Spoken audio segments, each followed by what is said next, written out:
स्वामी समर्थ. सद्गुरू स्वामी समर्थ. नमस्कार. तुम्हा सर्वांचे आपल्या आम्ही स्वामींचे दास या स्वामीमय चॅनलमध्ये मनापासून स्वागत आहे. स्वामींच्या कृपेने नेहमीच तुमच्या आयुष्यात सुख, समाधान आणि आनंद असावा इतकेच मी आपल्या स्वामींच्या चरणी प्रार्थना करते. आणि आपल्या आजच्या या नवीन आणि सुंदर व्हिडिओला पुन्हा एकदा नव्याने सुरुवात करते. भक्तांनो, आपण प्रत्येक वर्षी 26 एप्रिलला श्री स्वामी समर्थ महाराजांचा पुण्यतिथी दिवस साजरा करत असतो.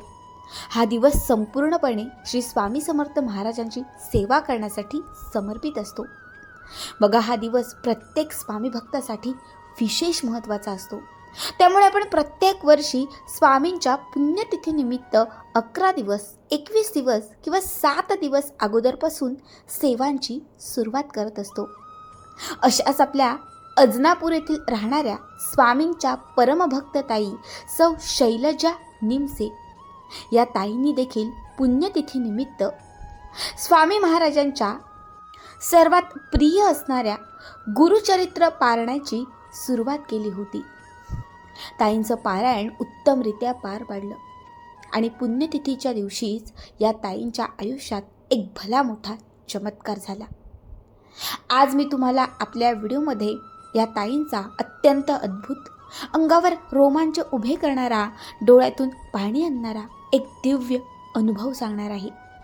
आत्तापर्यंत नेहमीच तुम्ही आपल्या चॅनलवरती असंख्य स्वामींचे भक्तांना आलेले अनुभव ऐकले असतील, मात्र आजचा हा अनुभव सगळ्यात वेगळा आणि चित्तथरारक आहे.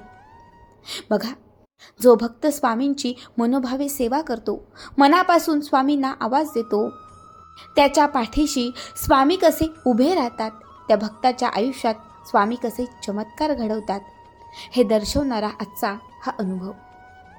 आता हा पुढील संपूर्ण अनुभव या शैलजा ताईंच्याच शब्दात. ताई म्हणतात, सर्वप्रथम सर्व स्वामी भक्तांना श्री स्वामी समर्थ. श्री स्वामी समर्थ महाराजांना माझा मानाचा मुजरा.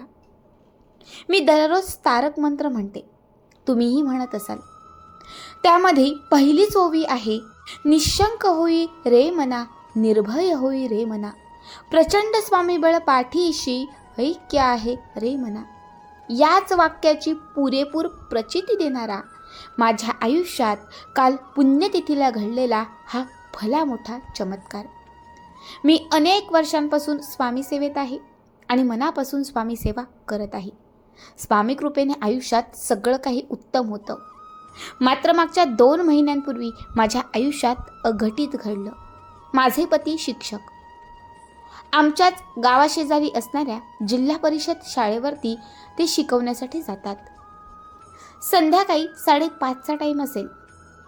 मी त्यांची वाट बघत होते, कारण 5 वाजता शाळा सुटली, अर्ध्या तासात ते घरी येतात.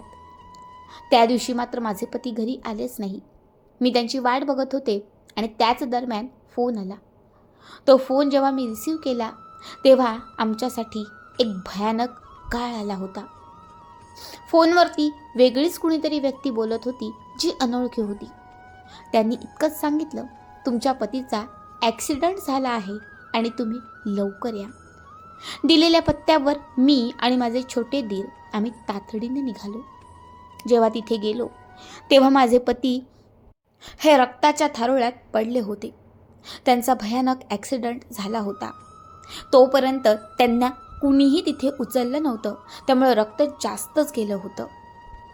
जेव्हा हॉस्पिटलला घेऊन गेलो, डॉक्टरांनी सांगितलं, मेंदूमध्ये रक्ताच्या गाठी झाल्या आहेत, इमर्जन्सी ऑपरेशन करावं लागेल, पण त्यानंतरही काहीच खात्री नाही. आम्ही म्हणालो, ठीक आहे, जे करायचं ते करा, पण माझ्या पतीला वाचवा. डॉक्टर म्हणाले, सर्व देवाच्या हातात आहे. मी त्यांना म्हणाले, माझे स्वामी माझ्या पाठीशी आहेत, माझे स्वामी माझ्यासोबत आहेत, ते माझ्यावरती हे दुःख कधीच आणणार नाहीत. तुम्ही प्रयत्न करायला सुरुवात करा, माझे स्वामी तुम्हाला साथ देतील. मी असं म्हणाले आणि मी घरी आले. घरी आल्यानंतर जी स्वामींची विभूती होती, कारण मागच्याच महिन्यामध्ये आम्ही अक्कलकोटला गेलो होतो आणि तिथून मी छोटीशी एका पिशवीत विभूती भरून आणली होती. ती विभूती मी हॉस्पिटलमध्ये घेऊन आले आणि माझ्या पतीच्या कपाळाला लावली. थोडीशी विभूती त्यांच्या अंगावर फुंकली डॉक्टरने ऑपरेशन केले. डॉक्टरने सांगितले 48 तास रिस्की आहेत. 48 तासांमध्ये त्यांना शुद्ध येणं खूप महत्त्वाचं आहे, नाहीतर पेशंट कोमात जाईल. मात्र 48 तासाचे 8 दिवस उलटून गेले तरीही माझे पती कोमातून बाहेर आले नाहीत. डॉक्टरांनी वाचण्याचे 0 चान्सेस दिले. डॉक्टरांनी त्यांची बॉडी घरी घ्यायला सांगितली. आम्ही म्हणालो, आम्ही कितीही बिल भरू, तुम्ही त्यांना हॉस्पिटलमध्येच ठेवा. मग डॉक्टरांनी त्यांना हॉस्पिटलमध्येच ठेवलं. 1 महिना उलटून गेला, 1.5 महिना उलटून गेला. माझ्या पतीच्या प्रगतीत काहीही सुधारणा नव्हती. कुठून एक त्यांचा फक्त श्वास सुरू होता, बाकी सगळी बॉडी थंड होती. घरातले सगळे चिंतेत असायचे, मी मात्र निर्धास्त असायचे, कारण माझा स्वामींवरती प्रचंड विश्वास. अशातच आता स्वामी पुण्यतिथी आली. प्रत्येक वर्षी आम्ही जोडूने गुरुचरित्र पारायण करतो. आता पती हॉस्पिटलमध्ये होते, त्यामुळे हे पारायण मला एकटीलाच करायचे होते. मी बरोबर स्वामी पुण्यतिथीच्या 8 दिवस अगोदर संकल्प केला, पारायणाला सुरुवात केली. माझं उत्तमरित्या पारायण पार पडलं. पुण्यतिथीच्या दिवशी मी सकाळीच उठले. त्या दिवशी मला हॉस्पिटलला जाताच आले नाही, कारण सकाळपासून घरातली कामं आणि त्यासोबत मला सेवा होती. त्याचसोबत मला पारायणाचं उद्यापनही करायचं होतं. महाराजांना नैवेद्य दाखवायचा होता. पतीसोबत मी माझ्या छोट्या दिरांना राहायला सांगितलं. मी घरी सगळं काही आवरलं, उद्यापनही झालं, लोकांना जेवू घातलं, सगळं उत्तमरित्या पार पडलं. त्यानंतर मी हॉस्पिटललाच निघणार.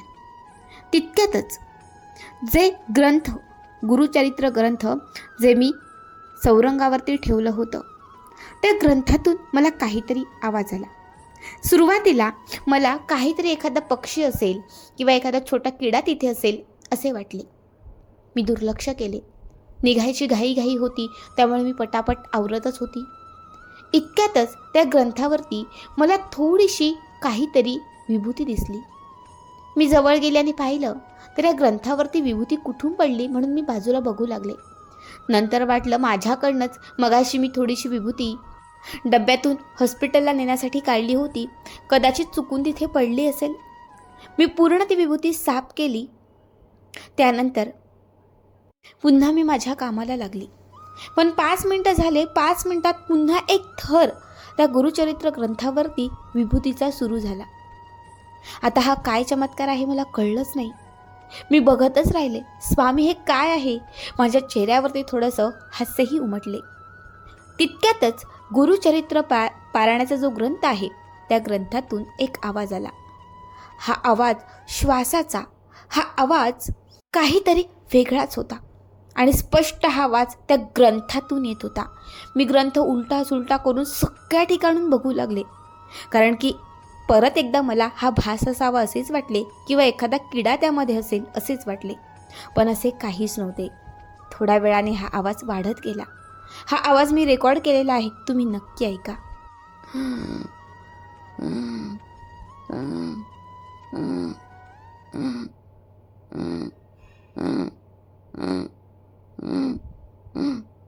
कंटिन्यू अर्धा तास हा आवाज असाच येत होता.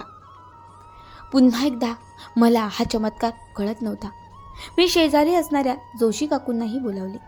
त्यासुद्धा आल्या. त्यांनीही पाहिलं की हा काहीतरी वेगळाच चमत्कार आहे. बघता बघता बघायला सगळेच लोक जमले आणि सगळेच थक्क झाले. त्यानंतर त्याच्या काहीच मिनिटांमध्ये मला दिरांचा फोन आला आणि त्यांनी सांगितले की वहिनी तुम्ही असाल तशा हॉस्पिटलमध्ये निघून या. मग मी तसेच निघून गेले. जेव्हा मी हॉस्पिटलमध्ये पोहोचले तेव्हा डॉक्टरांनी सांगितले की तुमचे स्वामी तुमच्या पाठीशी राहिले. आज स्वामींचा पुण्यतिथी दिवस आणि बरोबर आज तुमचे पती कोमातून बाहेर आले.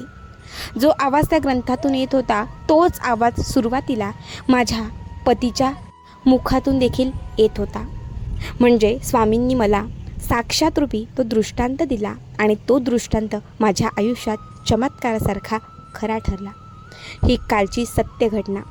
माझे पती आज डोळे उघडून व्यवस्थित बघत आहेत. डॉक्टर म्हणाले असा रिस्पॉन्स असेल तर अवघ्या काहीच दिवसांमध्ये आम्ही यांना घरी सोडू. खरंच स्वामींचा काल पुण्यतिथी दिवस आणि 2 महिन्यानंतर गेलेली केस डॉक्टर म्हणाले परत आली. असा कोणताच पेशंट वाचत नाही. मात्र तुमचे काहीतरी नशीब म्हणून तुमचा पती इतक्या इतक्या मोठ्या भयंकर आजारातून बाहेर आला. खरंच स्वामी शक्ती तुमच्या पाठीशी आहे आणि स्वामींचा हात तुमच्या डोक्यावर आहे. आज आयुष्याचे सार्थक वाटतंय. स्वामी सेवेत आल्याचं काहीतरी पुण्य वाटतंय.